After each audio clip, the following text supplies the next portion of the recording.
এ কবরের যাত্রীরা, যাদের কলব ভালো হয়ে আল্লাহর রহমতে গেছে, তারা কোনোদিন মিথ্যা কথা বলতে পারে না। জোরে বলো কথা ঠিক কিনা? যাদের কলব ভালো, তারা কোনোদিন দুনিয়ার মোহে, সম্পদের মোহে, টাকার বিনিময়ে গরু ছাগলের মতো বাজান একটা মাছের মতো ঈমানকে বিক্রি করতে পারে না। আল্লাহ আমাকে আমাদের সবাইকে মাফ করে দিয়েন। আমার আব্বা জান রহমাতুল্লাহি আলাইহি বলতেন, বাজান কারো ইমানের মূল্য 10 টাকা, কারো ইমানের মূল্য 100 টাকা, কারো ইমানের মূল্য 1000 টাকা, কারো ইমানের মূল্য লক্ষ কোটি টাকা। আর এক শ্রেণীর আল্লাহর বান্দা বান্দি তাম দুনিয়াও যদি তাদের পায়ের উপরে ফেলায় রাখা হয়, আল্লাহর ফজল করবে, তাদের ইমান বিক্রি হবে না। ধরে বলো কথা ঠিক না বেঠিক? এ দুনিয়াদার পাগল আমার বাবারা, এ পর্দার আড়ালের মা বোনেরা, ভালো করে মন কি বুঝাও, কবরে রওনা করো। কারণ কবরে কিন্তু কোনো দলাদলি নাই। কবরে যদি যাই এই পরিচয় দাও, আমি চরমোনাইর মুরিদ, এই পরিচয় কোনো কবরে কাজ হবে না। আমি সারসিন, আমি জৈনপুরে, আমি পুরপুরে, আমি আটরশি, আমি রাজারবাগ দাবার বাম্মাইজ বান্ডা, আমি আওয়ামী লীগের লোক, বিএনপির লোক, আমি জাতীয় পার্টির লোক, আমি জামাতের লোক, আমি অমুক টমুক সমুখের লোক, এই পরিচয় কিন্তু কবরে চলে না। এ কবরের যাত্রীরা, কবরে কিন্তু প্রশ্ন 3টা, মান রব্বুকা ওয়া মা দীনুকা ওয়া মান নাবিয়ুকা। এই 3 প্রশ্নের ভিতরে কোথাও কিন্তু নাই তুমি চরমোনাই না সারসি না নাটরসি, তুমি বিএনপি না জামাত না আওয়ামী লীগ, এই তুমি বড় বংশ না ছোট বংশ, তুমি পীর না মুরিদ, তুমি চেয়ারম্যান না মেম্বার না এমপি না মিনিস্টার, তোমার বংশ বড় না ছোট, সুন্দর না কালো, এই পরিচয় কিন্তু কবরে চলবে না। এই জন্য আমার বাজানদেরকে বলবো, পর্দালে মামুনদেরকে বলবো, এ দুনিয়াদার পাগল আমার বাবারা, আর দুনিয়া দারুল মেহনে ওয়াল বালা, দুনিয়া হলো বালা মুসিবতের জায়গা, কষ্ট ক্লেশের জায়গা। দুনিয়া কিন্তু আরামের জায়গা না। কেউ কোনোদিন পায় নাই, কেউ কোনোদিন পাবে না। আহারে, তার সারা দুনিয়ার বাদশা ছিল বাদশাহ সিকান্দার, তিনিও তো চলে গেল কবরের মাঝার। এ আল্লাহর বান্দারা, পর্দালের মা বোনেরা, ভালো করে মনকে বুঝা। আমরা দুনিয়া থেকে ইচ্ছা করে আসতে পারি নাই, ইচ্ছা করে কেউ থাকতেও পারবো না, ইচ্ছা করে থাকতেও পারবো না। আর সে আমার মালিকের ইচ্ছায়, আসি আমার আল্লাহর ইচ্ছায়, রওনাও কিন্তু করা লাগবে আমার মালিকের ইচ্ছায়। কিন্তু দুনিয়া কিন্তু বাজার কয়দিন, যার যত বয়স হয়েছে একটু পিছনের দিকে তাকাই, একটু চিন্তা মুরাকাবা করো বাজার। কুরআনুল কারীমের মধ্যে আল্লাহ রাব্বুল আলামিন বলেন, কিয়ামতের ময়দানে একজন আর একজনকে জিজ্ঞাসা করবে, ভাই কাম লাবিসনা, আমরা দুনিয়ার মধ্যে কতদিন ছিলাম? একজনে উত্তর দেবে, লাবিসনা ইয়াওমান আও বা'দা ইয়াওম, একদিন অথবা একদিনের কিছু অংশ মনে হয়েছিল। আর একজনে বলবে, না না, ফাসআলিল আদিন, যারা হিসাব রাখছে তারাই একমাত্র বলতে পারবে আমরা দুনিয়ার মধ্যে কতদিন ছিলাম। আরে আমার তো মনে হয় ঘরের এক দরজা থেকে ঢুকলাম, অন্য দরওয়াজা থেকে বের হয়ে আসলাম, ঢুকলাম বের হইলাম, ঢুকলাম বের হইলাম, এরকম কি আমার কাছে মনে হয় দুনিয়ার জিন্দেগি। হে মুরব্বী আমার বাবারা, পর্দালের মা বোনেরা, হে আমার যুবকেরা, একটু চক্ষু বন্ধ করো, মাঝে মাঝে একটু মুরাকাবা চিন্তা করো, এরপর পিছনের দিকে তাকাও, মনে হয় যেন সব কালকের ঘটনা। আমি সেদিনকার এক মাহফিলে যাওয়ার পরে একজন ছাত্র চরমনায় বলতেছে, হুজুর আপনার যখন বিবাহ হয়েছিল তখন স্টেজের পাশে আমরা ছিলাম, আরে মনে হয় যেন কালকে। ওদিকে হিসাব করে দেখে প্রায় 30 বছরের কাছে। ওদিকে আয়নার সামনে যখন চেহারার দিকে তাকাই দেখি দাড়িগুলা পাইকা গেল। কোথা থেকে রাত্র গেল, দিন গেল, সপ্তাহ গেল, মাস গেল, বছর গেল। আহারে কত মানুষ নিয়ে একসঙ্গে চায়ের টেবিলে চা খাইলাম, গল্পের টেবিলে গল্প করলাম, আহারে বাজারে বাজার করলাম। এখন বাজারে সেই লোকগুলাকে আর দেখা যায় না, গল্পের টেবিলেও নাই, চায়ের টেবিলেও নাই। এখন মনকে বুঝাও রে মন, এমন একদিন তো আসবে দুনিয়ার সব কিছু তার নিয়ম অনুযায়ী চলতে থাকবে, কিন্তু আমি আর থাকবো না। ফরিদপুর গেছিলাম, একজনে বলতেছে হুজুর এই এলাকার ভিতরে বড় ধনী, সে মারা যাওয়ার পরে ঘরের ভিতরে লাশ, আরে ঘরের ভিতর থেকে ডাক দিয়া বলতেছে তাকে রাত্রে লাশ ঘরে রাখা যাবে না, কারণ ছোট ছোট বাচ্চারা মরা লাশ দেখলে ভয় পাইবে। বাজার মসজিদের ভিতর থেকে খাট বের কইরা তাকে খাটের ভিতরে উঠাইয়া সারা রাত্র নিয়ে মসজিদের বারান্দায় ফালাইয়া রাখলো। তার কষ্টের কামাই করা টাকার বাড়ি তাকে জায়গা দেয়। কাফেরদের বিরুদ্ধে মিটিং হইতেছে, আল্লাহর হাবিবের মাথা কে কাইকে নিয়ে আসতে পারবে নাউজুবিল্লাহ, তাকে 100 লালুর পুরস্কার দেওয়া হবে। কেউ সাহস পায় না। ওমর রাদিয়াল্লাহু তাআলা আনহু খাপ থেকে তরবারি বের করে দাঁড়াইয়া গেছিল না, দাঁড়াইয়া বলছিল আমি পারবো। আচ্ছা বলেন তো এর সে খারাপ জঘন্য দ্বিতীয় হইতে পারে? যে আল্লাহর হাবিবকে কতল করতে যায়, এর সে জঘন্য খারাপ হইতে পারে? কিন্তু এই ওমর রাদিয়াল্লাহু তাআলা আনহু অল্প সময়ের ব্যবধানে যখন আল্লাহর হাবিব সহ সাহাবায়ে কেরামদেরকে নিয়ে ওই তরবারি নিয়ে রাজপথে নারায়ে তাকবীর স্লোগান দিয়ে নামছিল, এখন আগের উমর এখন উমর পার্থক্য হয়েছে? আসতে বলে কি পার্থক্য? আগে ছিল চক্ষু 2টা, এখন 4টে হয়েছে। হ্যাঁ, তাহলে হাত ছিল 2টা, এখন 4টে। না আগের হাত ঠিক আছে, পা ঠিক আছে, চক্ষু চেহারা, তাহলে পরিবর্তনটা হলো কি? বলে এক জায়গায় পরিবর্তন হয়েছে, ওই জায়গাটার নাম হলো কলব। সবাই বলেন আলহামদুলিল্লাহ। তাহলে মানুষ বলা হয় যাদের কলব ভালো, আর যাদের কলব খারাপ সে হইল পশুর চেয়েও খারাপ। আমি বলছি না আল্লাহ বলছেন? এই প্রথম সেই আয়াতে আমি শুনেছি আল্লাহ বলছেন সমস্ত মাখলুকাতের ভিতরে সর্বশ্রেষ্ঠ সম্মানিত করে আমি মানুষকে সৃষ্টি করছি। আবার আল্লাহ বলতেছেন এক শ্রেণীর মানুষ চতুষ্পায় জানোয়ারের মতো, এরপর আল্লাহ বলতেছেন এক শ্রেণীর মানুষ এই তার চেয়েও খারাপ। অন্য আয়াতে আল্লাহ বলেন এক শ্রেণীর মানুষ কুত্তা শিয়াল শুয়োরের চেয়েও খারাপ। তাইলে এইটা কিন্তু বংশের দিক থেকে না, টাকা পয়সা সম্মানের দিক থেকে না, শিক্ষার দিক থেকে না, সভাপতি সেক্রেটারির দিক থেকে না, পীর মুফতি মুহাদ্দিসের দিক থেকে না। এই পরিবর্তনটা সম্মানের বারে কমে কলবের উপরে ভিত্তি কইরা। সবাই বলেন আলহামদুলিল্লাহ।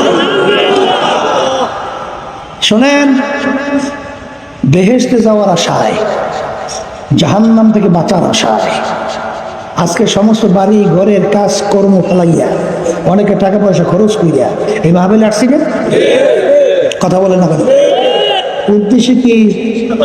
বেহেশতে যাইবে, জাহান্নাম থেকে বাঁচবে। কথা ঠিক। এখন বেহেশতে যাওয়ার জন্যে আল্লাহ রাব্বুল আলামিন তো শর্ত লাগাইছে। কি লাগাইছে? আমার মালিক ওই কোরআনুল কারীমের ভিতরে বলতেছেন ইল্লা মান আতাল্লাহ বিকলবিন সালিম। আমার পবিত্র জায়গা বেহেশতের মধ্যে কলবে সালিম, ভালো কলব, পরিষ্কার কলব, পরিচ্ছন্ন কলব ছাড়া আমার পরিষ্কার পরিচ্ছন্ন পবিত্র জায়গা বেহেশতের মধ্যে হবে না। আল্লাহ রাব্বুল আলামিন কোরআনুল কারীমের ভিতরে এক সূরার ভিতরে প্রায় 11টা কসম করার বলে বলতেছেন قد أفلح من زكاها وقد خاب من دساها। যারা ওই আত্মাকে কলবকে পরিষ্কার করতে পারবে তারাই নাজাত পাই আমার জান্নাতে চলে যাবে। সবাই বলে সুবহান। আল্লাহ রাব্বুল আলামিন বলেন বেহেশতে যাওয়ার জন্য ভালো কলব লাগবে, আর ভালো কলব ছাড়া বেহেশতের ভিতরে ঢোকা যাবে না। আল্লাহ রাব্বুল আলামিন তার রাসূলকে দুনিয়াতে পাঠাইছেন, পাঠানোর কারণের ভিতরে একটা কারণ হলো ইয়াতলু আলাইহিম আয়াতিহি ওয়া ইউযাক্কিহিম ওয়া ইউআল্লিমুহুমুল কিতাবা ওয়াল হিকমা। আল্লাহ রাব্বুল আলামিন তার হাবিবকে দুনিয়াতে পাঠাইছেন, পাঠানোর কারণের ভিতরে একটা কারণ হলো আল্লাহর হাবিব তার উম্মতদের আত্মশুদ্ধি করাইবে।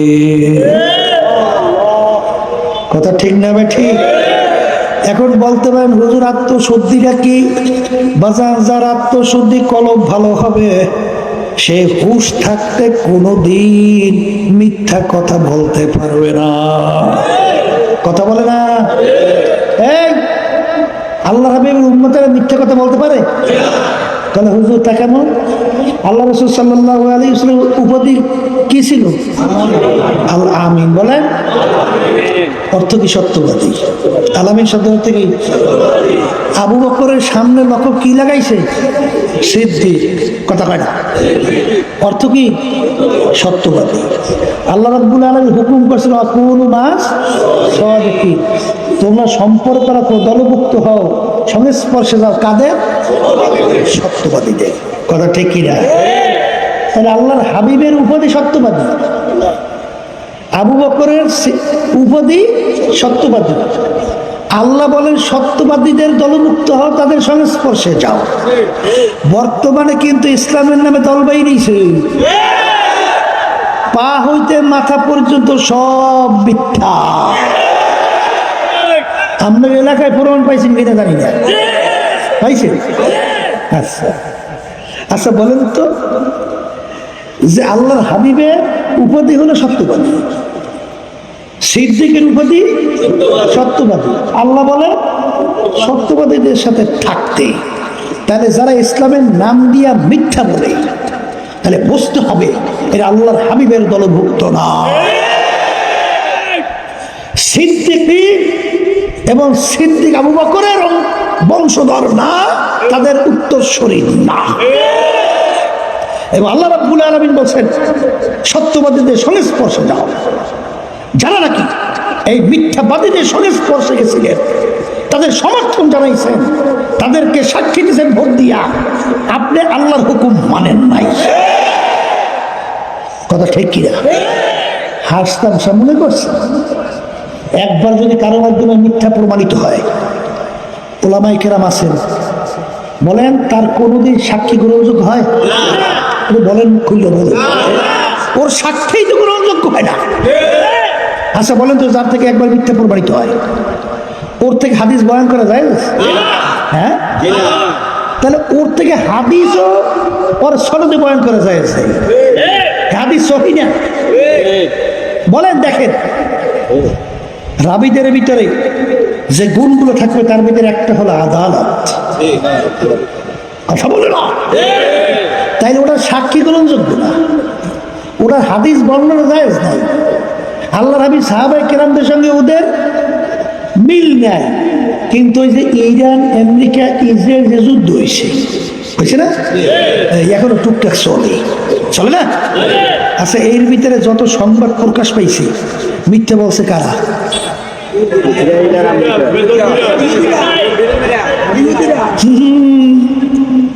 বোঝা লাগবে খ্রিস্টানরা, ইহুদিরা মিথ্যায় ভরপুর। তাইলে মিথ্যুকদের সাথে মিথ্যুকদের সম্পর্ক, মিথ্যুকদের সাথে মিথ্যুকদের দলভুক্ত, আর সত্যবাদীদের সঙ্গে সত্যবাদীদের সম্পর্ক। গেছিলাম কিছুদিন আগে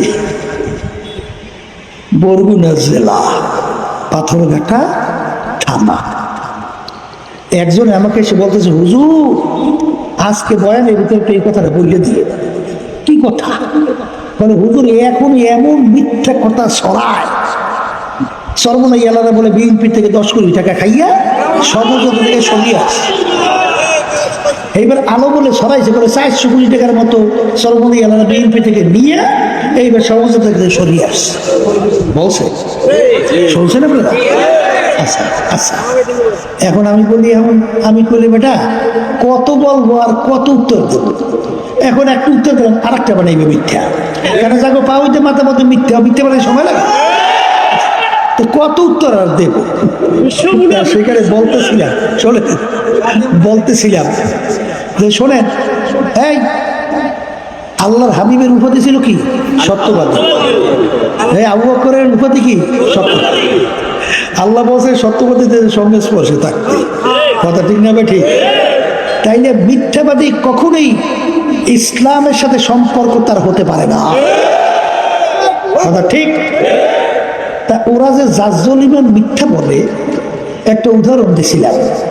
বর্তমানে একদল আছে না বেদাতি, মারেফতের দাবিদার, নামাজ নাই, আছে রোজা নাই, এই বেপরদা চলে, মহিলাদের সঙ্গে তাদের সঙ্গে দেখা দেওয়া জায়েজ নেই, তাদের সঙ্গে একাত্রিত হইয়া চলে, আছে সুন্নাতের ধার ধরে না, আছে। আচ্ছা, এরা বলে কি জানেন? ওরা হইল মারেফতে কামে, ওদের হইল কালাম জানা আছে 60,000। আর আমরা যারা শরিয়াতি আলেম, আমাদের নাকি জানা আছে কালাম 30,000। তা কালামের সংখ্যা বলে প্রায় 90,000। কালাম বোঝেন তো? আল্লাহর কথা। কার কথা? আচ্ছা, আল্লাহর যে কালাম 90,000, এটা পাইলে কোথায়? কলেজ আল্লাহ রাসূল সাল্লাল্লাহু আলাইহি ওয়াসাল্লাম তিনি যে সবে মেরাজে গেছিল না, তখন আল্লাহ তার রসুলের সঙ্গে কথোপকথন হয়েছে 90,000। এখন আমি আপনাদের জিজ্ঞাসা করি, উত্তর দেন। আচ্ছা, আল্লাহ রসুল সাল্লাল্লাহু আলাইহি ওয়াসাল্লাম এবং আল্লাহ যখন কথা বলছে, তখন ওখানে ছিল কেটা কেটা? দুইজন ছাড়া কেউ ছিল? জিবরাইল আলাইহিস সালাম যাইতে পারছে? যাইতে পারছে? তাহলে ছিল কয়জন? 200। তাহলে কথা বললো আল্লাহ এবং আল্লাহ রাসূল সাল্লাল্লাহু আলাইহি ওয়াসাল্লাম। তখন ওই যে বেদাতি নামাজ দেয়, রোজা নাই, ওই মারেফতের দাবিদার, ওরা ওখানে আসলে কেটা? কেউ ছিল? তাহলে কালাম কি 90 না 60 পড়া জানলো কিভাবে? তাই কি কি কথা হয়েছে বা না হয়েছে, এটা তো আল্লাহ রাসূল সাল্লাল্লাহু আলাইহি ওয়াসাল্লাম সবে মেরাজ থেকে আসার পরে আল্লাহ নবী সব বলে নাই? বলার পরেই তো আবু বকর সিদ্দিক রাদিয়াল্লাহু আনহু বলছিলেন, হে আল্লাহর রাসূল আপনি যা বলছেন সব সত্য। তখনই তার উপাধি হয়েছে সিদ্দিক। কথা বলে না? আচ্ছা, তাহলে আল্লাহ রাব্বুল আলামিন এবং আল্লাহ রাসূল কথা বলছেন, কেউ ছিল না। তাই কালাম 90 না 60 না 30, এই কথাটা যে ওরা বলতেছে, মিথ্যা না সত্য? আসতে বলে মিথ্যা না সত্য? তাহলে এই উদাহরণ দিয়ে আমি বলতেছি যে সর্বনাই আলমের সাথে বিএনপির টাকা লেনদেন হয়েছে 400 কোটি, 10 কোটি, 1000 কোটি, অমুক টমুক কোটি। তাহলে লেনদেন হইলে হয়েছে আমাদের সাথে আর বিএনপির সাথে। কথা ঠিক না ঠিক? ওখানে ওরা আছে লোকেরা কেডা?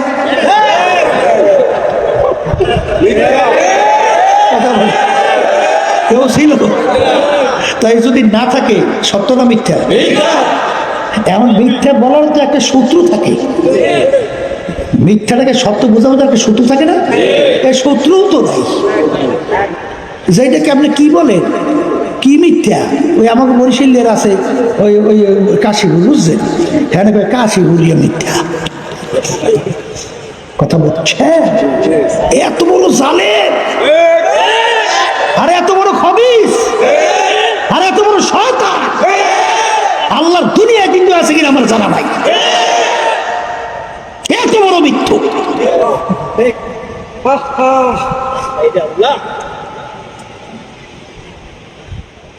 এই মিথ্যুকেরা এই বিভিন্ন কথাবার্তা বললে মনে করছেন যে সব শেষ হয়ে যাবে। না, মিথ্যা ধ্বংস। আল কিযবু ইউহলিক, হাদিসের কথা না? মিথ্যা ধ্বংস আর সত্য কথা ঠিক কিনা? এই জন্য আমার বাজানদের কোনো ভয় পাইয়েন না। সাময়িক দেখতে কেমন জানি কি মনে হয়, কিন্তু যাইনা রেখেন দো কিস্তি পর নেহাদানকে চেরা যায়।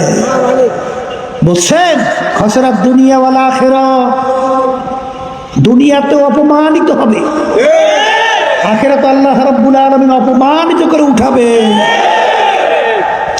এই কথা যখন বললেই ফেলছি, এখন আরেকটু কথাই বলে দেই। এইবার 2026 নির্বাচনে ইসলামের পক্ষে বাক্স কয়টা ছিল? আমি তো আসতে বললেন, কোনো সন্দেহ টন্দেহ আছে? আচ্ছা বলেন তো, ইসলামী আন্দোলন বাংলাদেশ হাত পাকা প্রতীকের ছাড়া কোন দল নির্বাচনী ইশতেহারে কি বলছে যে আমরা ক্ষমতায় গেলে ইসলাম অনুযায়ী দেশ চালাবো, শরীয়ত অনুযায়ী দেশ চালাবো? একমাত্র একটাই দল ইসলামী আন্দোলন বলছে। আমার বক্তব্য শোনেন না টেলিভিশনে, ওই যে ইশতেহার প্রকাশ করছি। আচ্ছা, আর অন্য যারা ইসলামের নামে দল এবং জামাতের সাথে জোটবদ্ধ হইয়া যারা নির্বাচন করছে, তারা কি বলছিল ক্ষমতা গেলে ইসলাম অনুযায়ী রাষ্ট্র চালাইবে? কি বলছিল? প্রচলিত এই নিয়মে দেশ চালাবে। প্রচলিত আইনটা কি বলেন? প্রচলিত গণতন্ত্র। এই প্রচলিত গণতন্ত্রের এই থিওরি দিছিল কিনা, কোথা থেকে আবিষ্কার হইল? বলে প্রাক্তন প্রেসিডেন্ট আমেরিকা আব্রাহাম লিঙ্কন। তিনি এই প্রচলিত গণতন্ত্রের থিওরি দিছিল, government of the people, by the people, for the people. তিনি এক কথায় বোঝাতে চেয়েছে সমস্ত ক্ষমতার মালিক জনগণ। এই কথা কেউ যাই না, শুই না, বুঝে বিশ্বাস করলে ইমানে কামেল, বিরাট আল্লাহর ওলি। হ্যাঁ, শয়তানের সাথে কথা বুঝছেন? তাই যেই কথা বলতে চাইছিলাম, যে কোন কথায় গেলাম ধরি, এই যে দেখেন একটা বাক্স ইসলামের পক্ষে না। আচ্ছা, তাহলে তারা পরিষ্কার ঘোষণা দিল। এরপরে কি করলো? এই জামাতের আমির দেখছেন না, ছেলেরা সরো, মেয়ে বন্ধুরা আসো, বৈষম্য দূর করব। আচ্ছা বাচান বলেন তো, মেয়েদের ভিতরে ছেলেদের ভিতরে এই পার্থক্যটা আমি করছি? কোন পীর, কোন আলেম, কোন মুফতি? মেয়ে ছেলেদের ভিতরে পার্থক্যটা কে রাখছে? আমার জোরে কন। তাহলে এই কথার দ্বারা কি বোঝায়? বৈষম্য কে করছে? খবর আছে, ইমান আছে ভাই, ইমান আছে, ইমান থাকে। হাসতাম সামনে করছেন। এই জাতীয় নির্বাচন 2026 বিশেষ করে চরমনাই মুজাহিদ, ইসলামী আন্দোলন সহ সহযোগী যত সংগঠন, তারা এই জাতীয় নির্বাচন ইসলামের বাক্সের পক্ষে নিজেরা চেষ্টা করে নাই। দুইটা ভোট ইসলামের বাক্সে আনার জন্য চেষ্টা করে নাই, চুপ রয়েছে।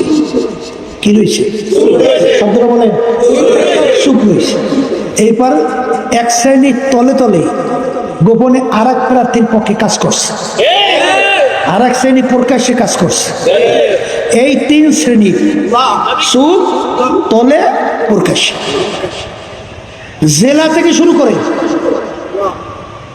তৃণমূল ওয়ার্ড পর্যায় পর্যন্ত কোনো মুজাহিদ কমিটি, আন্দোলন, সহযোগী, বাংলাদেশ কোরআন শিক্ষা বোর্ড, হালকা কমিটি, যারা এই তিন শ্রেণীর মধ্যে ছিল, এরা কেউই এই কমিটির ভিতরে দায়িত্ব তো দূরের কথা, সদস্য থাকতে পারবে না। ওদের যেদিকে ভালো লাগছে সেদিকে যাবে। সর্বনে কেউ বাঁধতে কেউ রাখে নাই, কাউকে শিকালও লাগায় নাই, কেউ রশি দিয়ে বাঁধলেও নাই।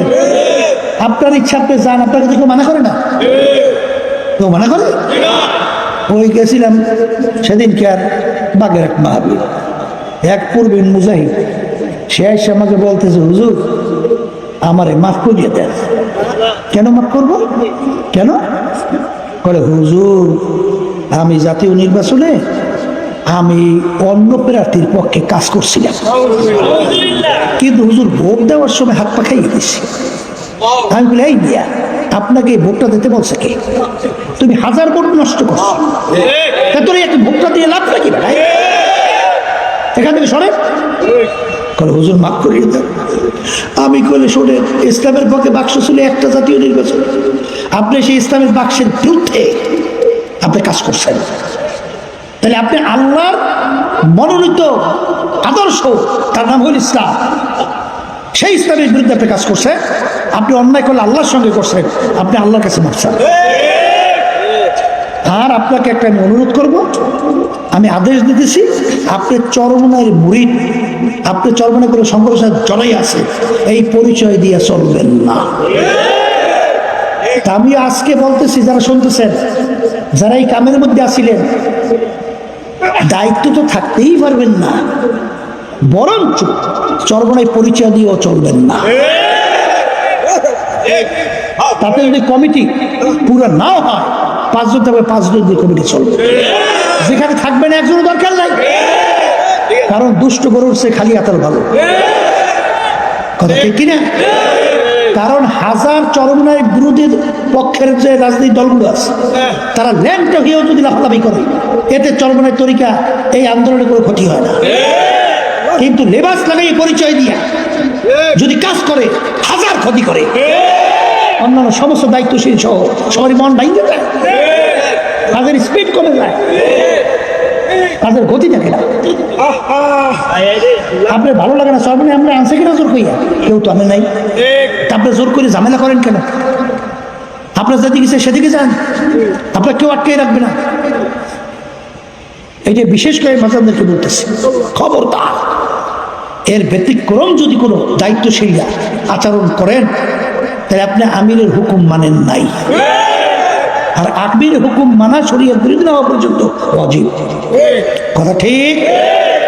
এইভাবে এবার জাতীয় নির্বাচন আলহামদুলিল্লাহ একেবারে ওয়ার্ড পর্যায় পর্যন্ত অনেক দায়িত্বশীল চাপা ছিল, তাদের যোগ্যতা আগে মাপকাঠিতে বোঝা যায় নাই, এখন তো আলহামদুলিল্লাহ বোঝা গেছে। তাদেরকে টাইনে নিয়ে এসে এখানে যাদের মধ্যে আছে, যারাই উদ্দেশ্য লক্ষ্য বুঝছে, তাদেরকে নিয়ে কাজ করে আল্লাহ বরকত দেবে, কোনো ভয় চিন্তা নাই।